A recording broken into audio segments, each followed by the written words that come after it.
जय हिंद दोस्तों, स्वागत है आप सभी का आज की इस हमारे नए वीडियो में। तो आज हम लेके आए हैं मध्यकालीन इतिहास से जहांगीर एवं शाहजहां के बारे में कुछ क्वेश्चंस हैं। तो आप लोग यह टॉपिक तो देख ही रहे हैं। तो हम बात करते हैं कि जहांगीर एवं शाहजहां का शासन भारत पर कब से कब तक था।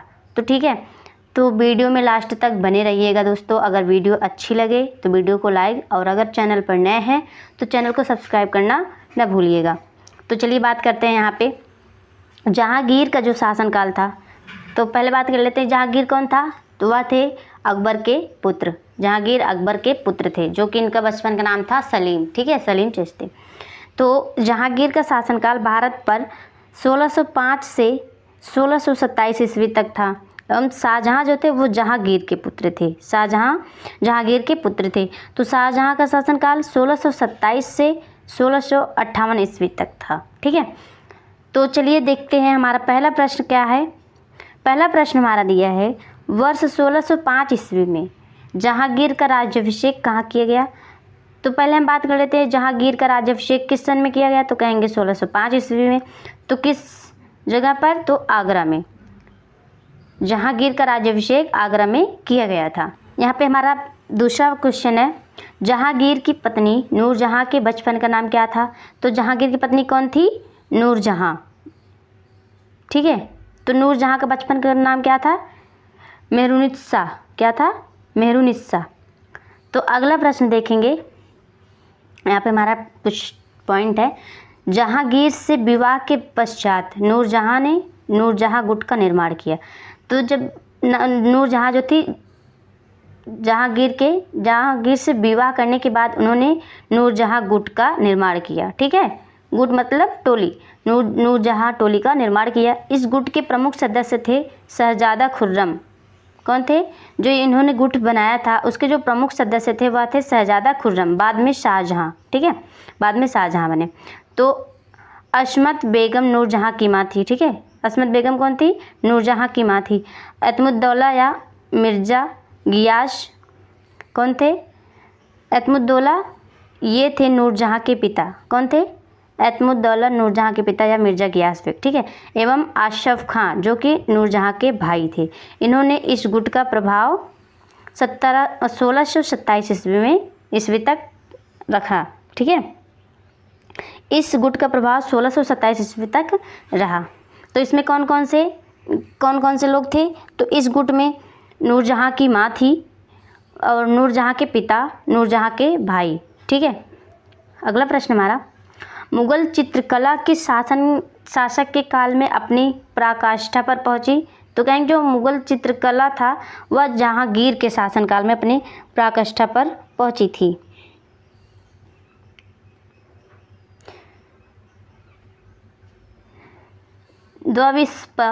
द्विवीं अश्पा एवं सिंह अश्पा प्रथा किस शासक द्वारा प्रारंभ की गई। तो द्विवीं अश्पा और सिंह अश्पा जो था वह जहांगीर के शासनकाल में, या जहांगीर ने ही इस प्रथा को चलाया था। मुगलों एवं मेवाड़ के राणा के मध्य चित्तौड़ की संधि किस शासक के शासनकाल में हस्ताक्षरित हुई थी। तो कहेंगे जो मेवाड़ के राणा, मुगल एवं मेवाड़ के राणा थे, उनके मध्य जो चित्तौड़ की संधि हुई थी वह जहांगीर के शासनकाल में हस्ताक्षरित हुई थी। ईस्ट इंडिया कंपनी ने जहांगीर के दरबार में सबसे पहले किसे भेजा था। तो विलियम हॉकिंस को। किसको, विलियम हॉकिंस को ईस्ट इंडिया कंपनी ने जहांगीर के दरबार में सबसे पहले भेजा था।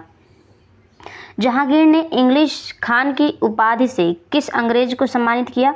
तो विलियम हॉकिंस को। किसको, विलियम हॉकिंस को जहांगीर ने इंग्लिश की उपाधि से सम्मानित किया था।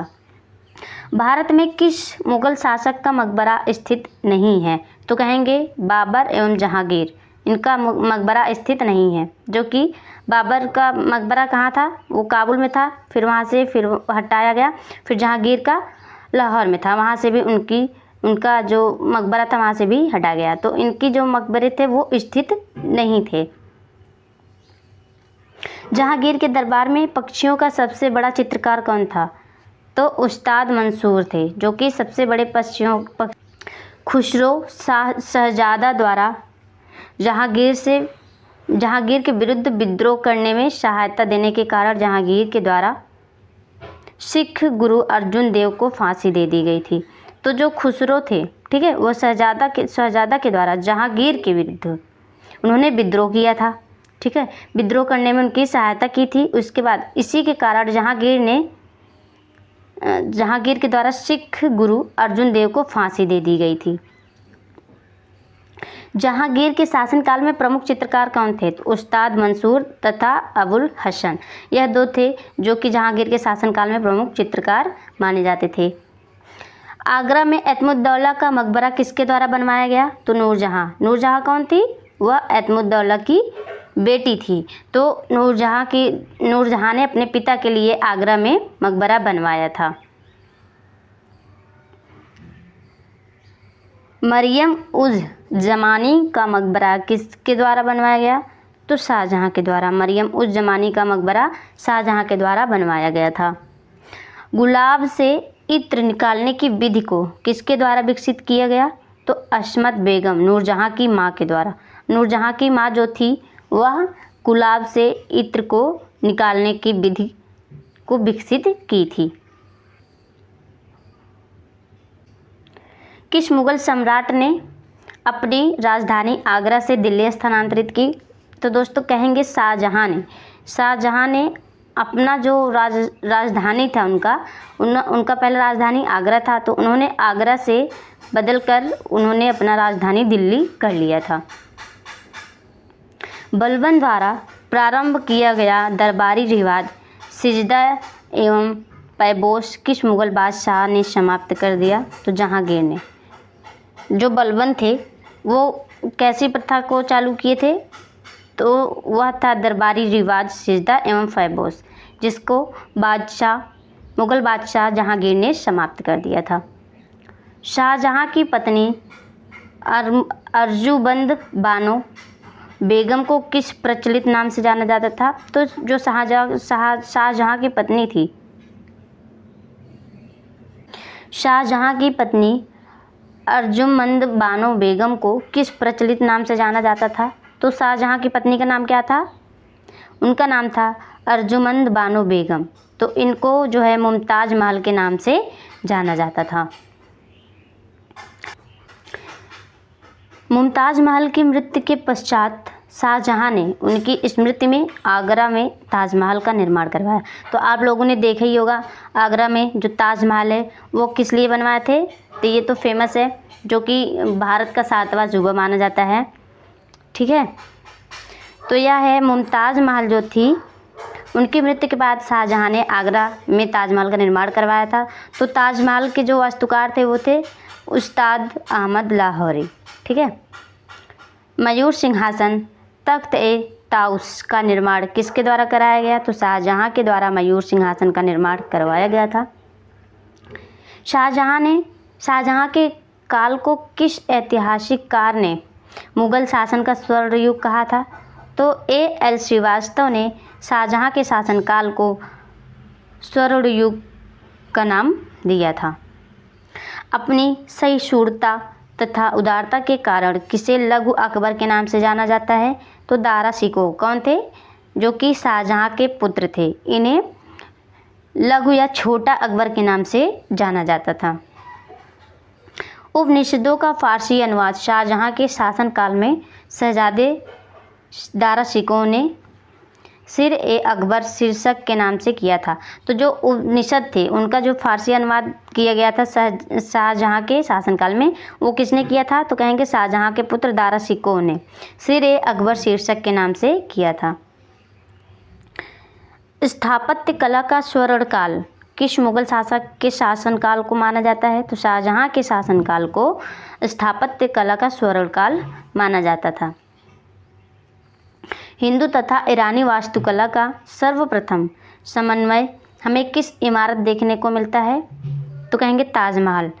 ताजमहल क्या है? हिंदू तथा ईरानी वास्तुकला का सर्वप्रथम समन्वय या मिश्रण है, जो कि हमें इस काल में देखने को मिलता है।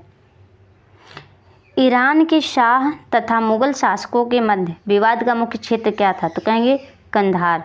कंधार ही था, जो कि ईरान के शाह तथा मुगल शासकों के मध्य विवाद का मुख्य क्षेत्र था। शाहजहां को कोहिनूर हीरा किसके द्वारा उपहार में दिया गया था? तो जो शाहजहां को हीरा मिला था वह मीर जुमला के द्वारा वह हीरा शाहजहां को दिया गया था।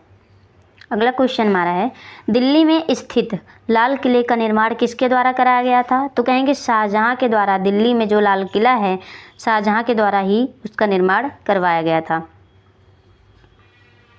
शाहजहां द्वारा शाह बुलंद इकबाल की उपाधि किसे प्रदान की गई थी? तो यह जो उपाधि थी शाह बुलंद इकबाल या दारा शिकोह, जो कि शाहजहां के पुत्र थे, इनको यह उपाधि प्रदान की गई थी। किस मुगल बादशाह ने शासक बनने के बाद 12 अध्यादेश जारी किया था? तो वह थे जहांगीर। जहांगीर ने शासक बनने के बाद उन्होंने 12 अध्यादेश जारी किए थे। जहांगीर की आत्मकथा तुजुक-ए-जहांगीर नाम से प्रसिद्ध है। तो जो जहांगीर की आत्मकथा थी, जो जहांगीर ने लिखा था, वो किस नाम से प्रसिद्ध था? तुजुक-ए-जहांगीर नाम से प्रसिद्ध था, जिसे पूर्ण करने का श्रेय मोतमड़ खां को दिया गया। जिसे किसने पूरा किया था? तो कहेंगे उनको पूरा करने का जो श्रेय दिया गया था मोतमड़ खां को यह दिया गया था। तो दोस्तों आज के लिए इतना ही, मिलते हैं नेक्स्ट वीडियो में नेक्स्ट टॉपिक के साथ।